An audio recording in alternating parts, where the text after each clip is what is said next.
Bonjour ou bonsoir, tout dépend à quelle heure vous écoutez ce podcast de l'Odigimédia. Notre internaute invité, Taoufik Boudchiche, partage son avis et ses réflexions dans un article qu'il a intitulé « Publication par l'Institut Royal d'Études Stratégiques du rapport intitulé L'Océan, enjeux mondiaux et solutions planétaires ». Alors écoutons-le dans ce podcast. L'auteur démarre son article ainsi. Un choc de connaissances maritimes et de concepts novateurs. Pour un Maroc futur État aquapreneur, le rapport stratégique annuel 2022 à 2023 sur l'océan réalisé par l'Institut Royal d'Études Stratégiques est remarquable à plusieurs titres. Composé de 3 chapitres denses, enrichissants, et osons l'expression à la lecture rafraîchissante, l'ouvrage introduit le lecteur au savoir maritime, océanographie, dans le contexte des enjeux existentiels qui lient l'humanité à la mer. Il pose un regard neuf sur l'état des lieux des océans, en adoptant une démarche éditoriale et pédagogique novatrice, série de wikis complémentaires en version électronique. En abordant le premier chapitre, il ressort des données exposées, la profonde méconnaissance scientifique actuelle à l'endroit de la planète océan. Un constat en soi déroutant alors que cette masse liquide, est-il précisé, d'environ 1,3 milliard de kilomètres cubes d'eau salée, recouvre 71% de la surface terrestre et comporte 95% de la biosphère. Le volume habitable de l'océan, qui est 642 fois supérieur à celui du continent, abrite une proportion importante des espèces vivantes de la Terre. L'auteur poursuit son article ainsi. Une planète extraterrestre si méconnue, qu'il faudra plusieurs siècles à l'homme au rythme actuel des connaissances pour en percer les mystères. Alors que 12 astronautes ont déjà marché sur la Lune, seules 4 personnes sont descendues à plus de 10 000 mètres de profondeur. Une image forte reprise du rapport, qui reflète une forme de désintérêt politique, scientifique et culturel étonnant, lié notamment à une relation ambiguë de l'homme avec la mer. 10% seulement des régions océaniques, situées en dessous de 200 mètres de profondeur ont pu être explorées, soit 5% de la masse océanique totale. 250 000 espèces maritimes sont recensées sur les 10 millions d'espèces estimées. La même méconnaissance entoure les zones abyssales qui occupent 60% de la surface de l'eau. Pourtant, l'océan qui couvre 71% de la surface du globe, génère plus de 50% de l'oxygène mondial et absorbe, chaque année, 25% du carbone d'origine anthropique. Il représente de surcroît 95% de la biosphère. L'écosystème océanique offre à la vie sur Terre des fonctionnalités globales essentielles, qui génèrent au moins 74 services écosystémiques nécessaires au cycle de vie.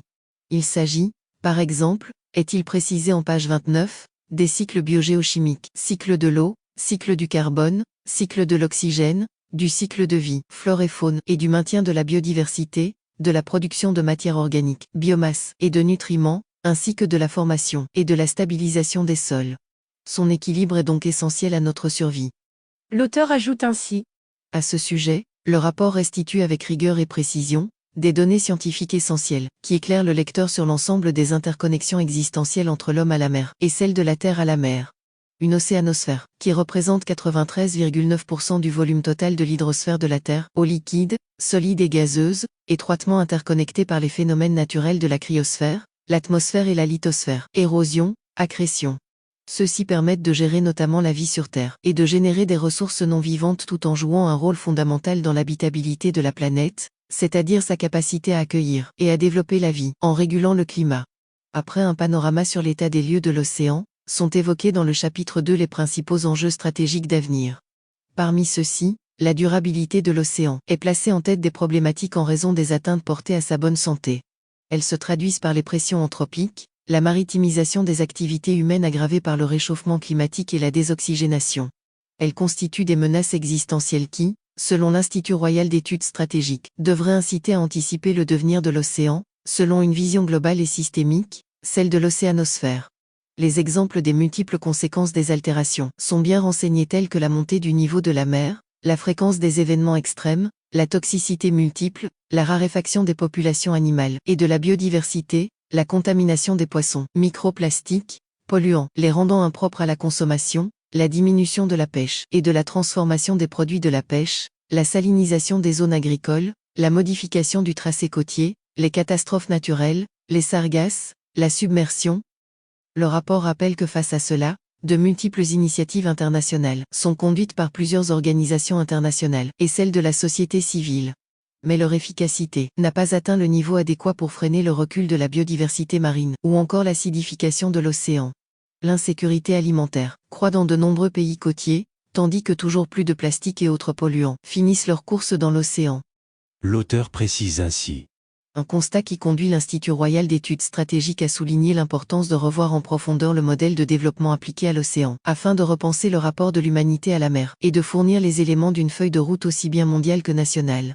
Il est souligné à cet effet l'intérêt du concept de Sustainable Ocean Economy, adopté par exemple par l'Union européenne, qui comporte 5 domaines clés de transformation: Océan Wealth, Océan Health, Océan Equity, Océan Knowledge, Océan Finance. Ils englobent des principes d'action durable et éthique dans les domaines précités qui rendent nécessaire, selon les solutions préconisées dans le rapport, la nécessité d'une gouvernance mondiale de l'océan. Celle-ci est indispensable pour veiller à la mise en place d'un cadre réglementaire contraignant, qui érigerait l'océan en bien commun de l'humanité. La dite gouvernance est d'autant plus importante que 61% des eaux maritimes se trouvent en dehors des limites légales des États, et que le rythme de la dégradation des cycles naturels n'est plus compatible avec celui de la décision publique internationale telle qu'elle est pratiquée aujourd'hui. L'auteur mentionne ainsi. Au chapitre 3, les développements sur la situation océanique au Maroc sont très instructifs. Le royaume, de par sa géographie et son histoire maritime, possède des acquis et des atouts dans ce domaine à l'instar des opportunités économiques qu'il se crée dans le cadre, notamment, des grands projets d'infrastructures portuaires. Il a aussi souvent joué un rôle de champion pour la sauvegarde du patrimoine marin mondial, par exemple, en tant qu'organisateur de la COP7 de 2001 et de la COP22 en 2016, du Pacte mondial pour des migrations sûres, ordonnées et régulières, Global Compact for Migration, de 2018 et comme mécène de l'Océan Decade Alliance, en 2021, via la Fondation Mohamed VI, pour la protection de l'environnement.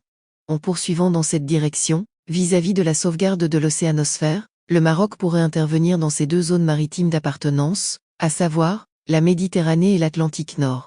Il est suggéré à titre d'orientation pour le Maroc, de renforcer son rôle maritime régional au sein de l'Union africaine, étant donné que les 23 pays africains, qui possèdent une façade sur l'Atlantique, représentent aussi 46% de la population du continent et près de 52% de son PIB.